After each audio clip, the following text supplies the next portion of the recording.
Hello adventurers, it is I, Solo Adventure, and welcome to my YouTube channel. And for today's video, it is a Wednesday. And on Wednesdays, I do World Building Wednesday, and that is literally just anything related to any of the games or campaigns that I create, and I just kind of share my process. And for today's video, we're going to be doing something a little bit different. We're actually going to do a little working session on my dungeon crawler adventure called Dungeoneer for hire. So I really wanted to do my best to get this done and finalized by the end of the month, but it looks like I will get this out next month. So today is the last day of April, so expect the release of this in May, just because I have been so busy trying to just make decisions. A lot of kind of what I've been struggling with Dungeoneer for Hire is to just keep adding more to it. And yes, that is great because it is a very simple game, and I did really want to kind of add more to it, but I also just want it to be simple enough for like the newer players. So I really want to target new solo TTRPG players because I feel like this would be a good entryway to get used to like modifiers, to get used to skills like these 3 skills like strength, dexterity, and charisma. So yeah, it's really just meant for folks who have like never even heard of like D&D, never played D&D or any type of like dungeon crawler kind of adventure. And so yeah, I think my brain just has so many ideas and I just really need to make a decision. And so we are going to be using this session to just kind of work and finalize my project. So I'll just cover some things that I just want to finalize. And one of them is to make a flowchart. So I'm just going to draw out a flowchart. So then it'll be like a good visual. I'll upload all of this on itch.io once this is all done. But I just want like a visual of kind of the sequence of play. So it'll be really easy to just at first glance kind of get a feel for how the play will work. So yeah, so we're going to do that first. So we're going to do a flow chart. Before we get into drawing my flow chart, I did want to light a candle because I don't know what it is, but lighting candle has been just so fun to just add to my kind of creative process. All right, cool. Now we will get started. Okay, so the sequence of play for Dungeoneer for Hire. So you enter a room, you roll on the encounter table, and then you basically just read what the results are, and you go from there. So yeah, so I guess the basic flow of play is, so the PC will pick a room. Yeah, so there's nothing that really happens in the tunnels here. I kind of just added that for I guess just giving the dungeon a little more dimension here. So PC will pick a room. So enter a room, and then from there you will roll on the encounter table. All right. Okay, so encounter table. And then from there, depending on what the result is, so we'll put here trap, we'll put here monster, and then we'll put here Dungeoneer. Okay, cool. So,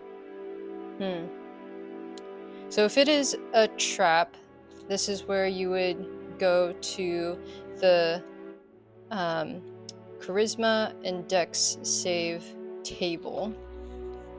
So anything above a 5 is considered a success.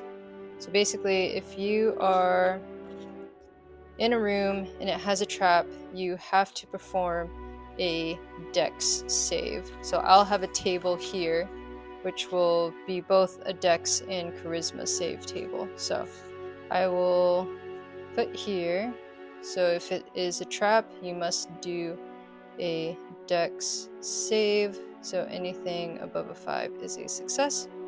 And so if it's a success, and then if it's a failure. So if it is a success, then you gain an ancient tome. So 1 ancient tome here. Okay. And then if it is a fail, you will have to roll on the trap table, which is here. Yeah, so you have to roll on trap table, and then depending on the result, you would lose HP. Yeah. Okay. And then I'll say here, and then continue onward. No, I guess I'll say here, unless dead. I mean, I feel like that's going to be pretty obvious. I don't think I really need to add that to the flowchart here, but okay, cool. And then also, quick note, this is actually kind of what I do too if I am learning a new solo tabletop RPG like game, if it has its own system, or if I'm just trying to create like a flow of play for a session that I'm trying to design. And this is exactly like what I do. Flowcharts help me out so much to kind of remember and learn the sequence of play and to just make it flow, basically. All right, so now if you're entering a room and you are rolling on the encounter table and then you come across a monster. Okay, so here you would roll for the monster type. Okay, and now for the monster type, I did get feedback from a couple friends asking if we could just add a little bit to this, which is actually a pretty good idea. I don't think it would overly complicate some things, but I was thinking of putting like something in here. I don't know if it's like I don't know if it's like an undead spirit, they might do +1 damage. If it's a giant spider, they might have, I don't know, like -1 damage. Hobgoblin could be like a +1 damage. I don't know, something like that. I think I still need to kind of play around with that idea. Yeah, and then there was another idea that maybe if you defeat one of these monster types, you would actually get a modifier for the loot table. So yeah, so I was thinking maybe how we could do this is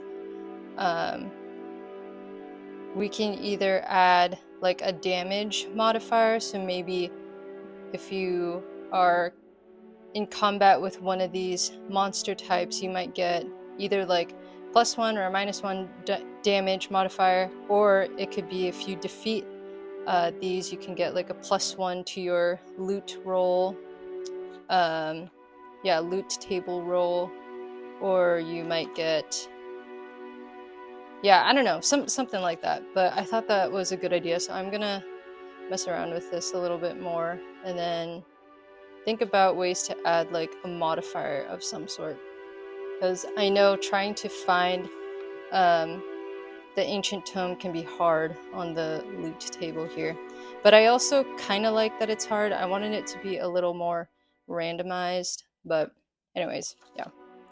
Okay, so yeah, so for monster type, that's really it. And then you would roll for the monster HP, and then after that you go into combat, and then I do have it here. that for monsters specifically, where did I put it? Oh yeah, on this page. I'm getting the drafts mixed up. Okay, yeah, so on this page, if you are combating a monster, you will always go first. So here, I'll make a note here. PC goes first. Okay. And then you can't escape monsters. I do want to make a note there. So, like, you can't run away from them. Yeah. So you can't run away from monsters.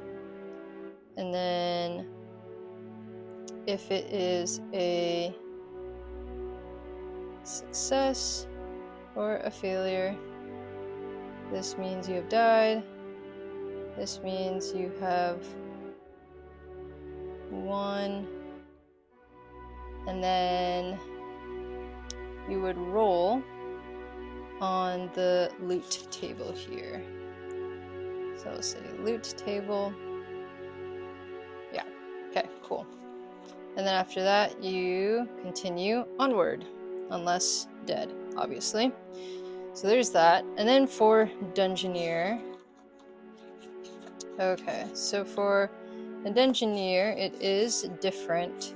So for here, you roll on the Dungeoneer HP. Dungeoneer HP table. And then you go and roll on the Dungeoneer action table here. Yep. Yeah, that's right. Okay, so and then you go into the Dungeoneer action table. Okay. And then you would see what the result is. So it could either be a 1, 2, 3, or 4. So if it is a, I guess I'll just put, it's going to be a little tight here, but if it is a 1, they completely ignore you. If it is a 2, they are trying to steal your ancient tome, so you must perform a Dex or a Charisma save. And I will put here no ancient tome. Then you go into combat, which basically if you don't have an ancient tome, this would be a 3. So I'll just put here, technically it would be a 3, and they attack you first. Combat, and then Dungeoneer attacks first. Okay. And then, if it is a 3, they are simply hostile, and they attack you first. So I'll just draw a line. Yeah, a line to there. And then if it is a 4, you can try to steal an ancient tome from them. So all Dungeoneers have 1 ancient tome. So I'll just say PC can perform a Dex / Charisma save to steal. There we go. Steal an ancient tome. Okay. And then if it is a success, then you obviously get an ancient tome, and then you can continue onward. And if it is a fail, you don't get an ancient tome, but you would just continue onward. Okay, cool. Yeah, I think that makes sense. And then for, oh, I did forget this. So I guess this can be like a separate table. But for combat, so I guess, yeah, I'll just put here combat sequence now.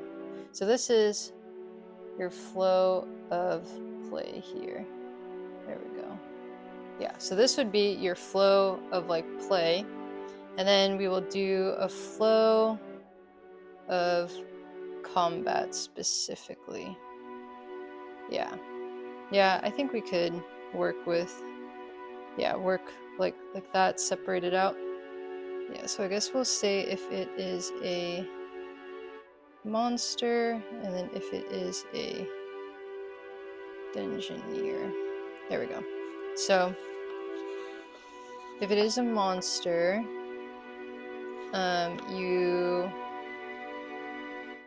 yeah, so you already rolled for the HP. Yeah, so for combat, I'll say here PC first, and then so you make an attack,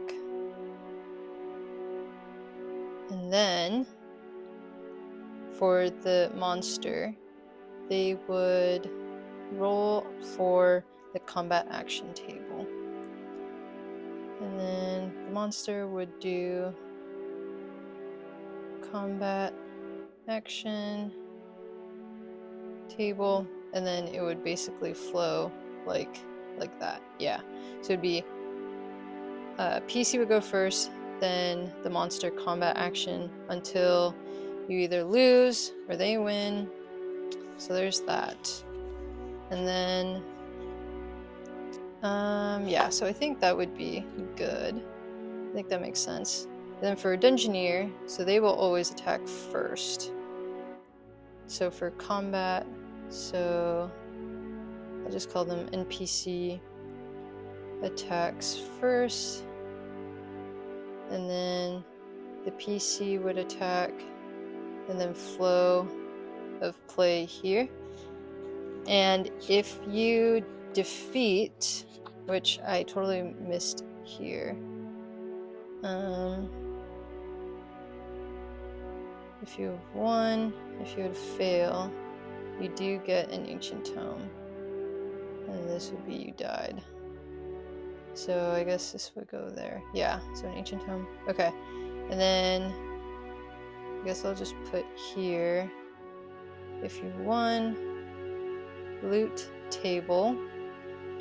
Then for here, if you won, you get an ancient tome. Okay, yeah, I think this makes sense. This flow of play. Obviously, I will write this out a lot better in the final version. Obviously, I'll like type it. I won't upload a handwritten thing like this. But okay, yeah, I think the flow of play makes sense. The flow of combat makes sense. And then next, I did want to try maybe kind of doing a modifier for the monsters here. So maybe, yeah, so I'm thinking maybe if it is like an undead spirit that can give you a +1, yeah, maybe like a +1 to your loot table roll, maybe. Yeah, I kind of like the idea of that. Or I can, so that was an idea. So first idea, so I'm just gonna put here loot table modifier ideas. Okay, so number one, whoops, spelled that wrong. Okay, so number one is to add a +1 loot modifier to certain monsters. Okay, right? But there was another idea that I had where it could be certain rooms. So you see here in room 2, 5, and 7, there are portals here. So basically, if you are all the way over here and you have all 5 tomes, then you can just do a portal rune charisma check to decipher these portals, and then transport here, and then you can exit, and then you're done. So that's what I was kind of like thinking. So it'd be like a little bit of a shortcut. And then maybe I'm thinking So if I have rooms 2, 5, and 7, because I think I have 9 rooms on here. So if I have 2, 5, 2, 5, and 7, I could probably try to do... Ooh, I feel like it would be kind of cool if I did room 6 and room 4 to have like a plus sign here, maybe for like a +1 loot roll modifiers. Oh, that would be kind of cool. I like the idea of that. So we can do like a +1 loot modifier in rooms 6 and 4. Maybe like one more.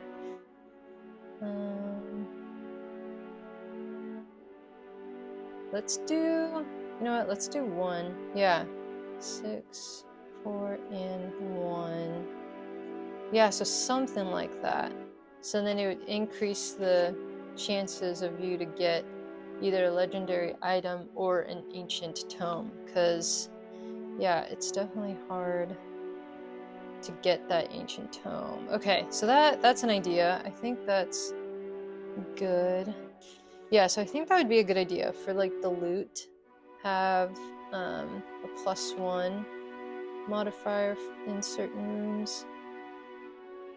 And then the other thing that I came across when I was playtesting this is that if you do already have the wooden shield and the arcane sword, and let's say you rolled on the loot table and you got that, I would say re-roll again. Yeah, so I'll make a note here too. Oh, I already put a note here, but so re-roll if wooden shield and arcane sword are equipped.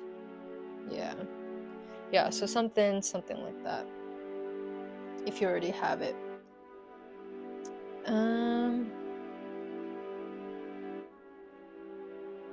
And then let's see, I think, is there anything else? I feel like that's really it. Yeah, okay. I do like the idea of having yeah, like certain rooms maybe to have modifiers. But then I'm also thinking to just change it up. I think it would be cool if we did do modifiers for certain like monsters here. Yeah, so then it would be, so then it just wouldn't be for like flavor text, because originally this was more just for flavor. Like I didn't really have like, I don't know. I guess I'm also just worried about overcomplicating it for the beginner, because then I just feel like it would be a lot for them to like keep track of.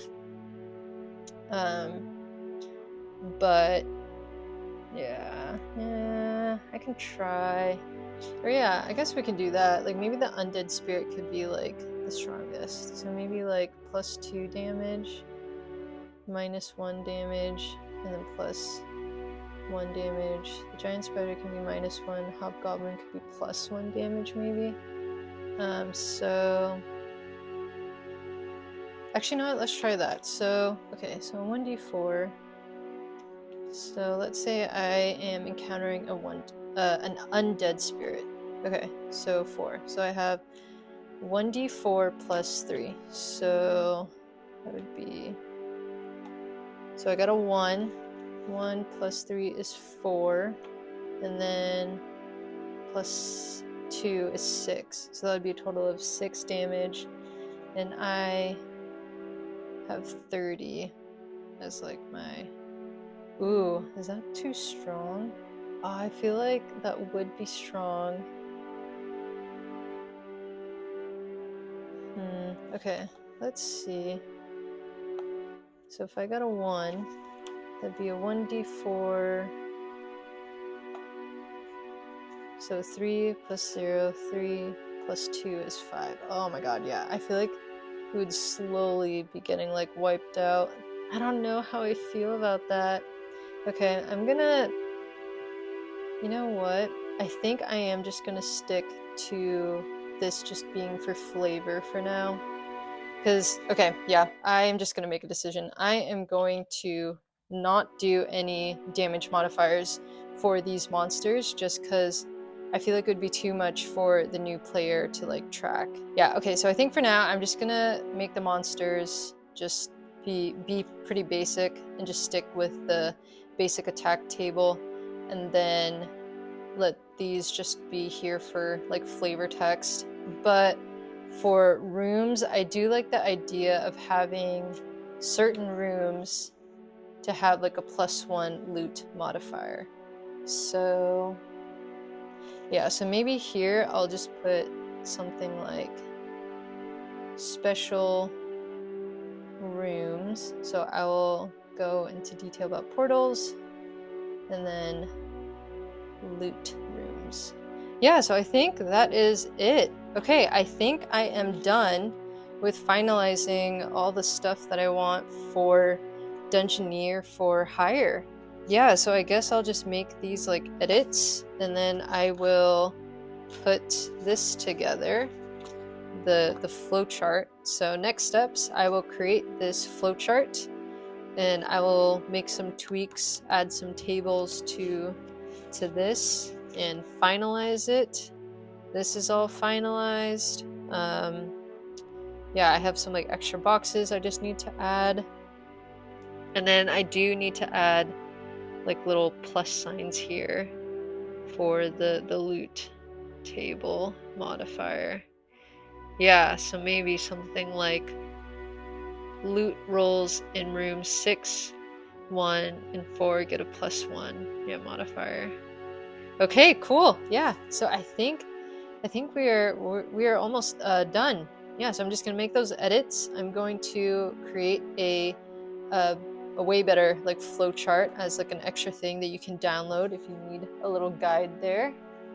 And yeah, then I will release this game. Okay, cool. Well, thank you, adventurers, for joining me today. I know that this was a little bit of a different video, just showing you kind of my thought process behind design and just kind of going through a little bit of the changes and stuff, and then we will release this. Oh my goodness. So thank you so much for joining me on this adventure of designing my very first dungeon crawling adventure. I really hope it's fun for you guys, and especially for folks who have just never played a dungeon crawler before. And shout out to everyone that has like play tested my game. Thank you for all the input and encouragement. I can't wait to release this this upcoming month. All right, well, till next time.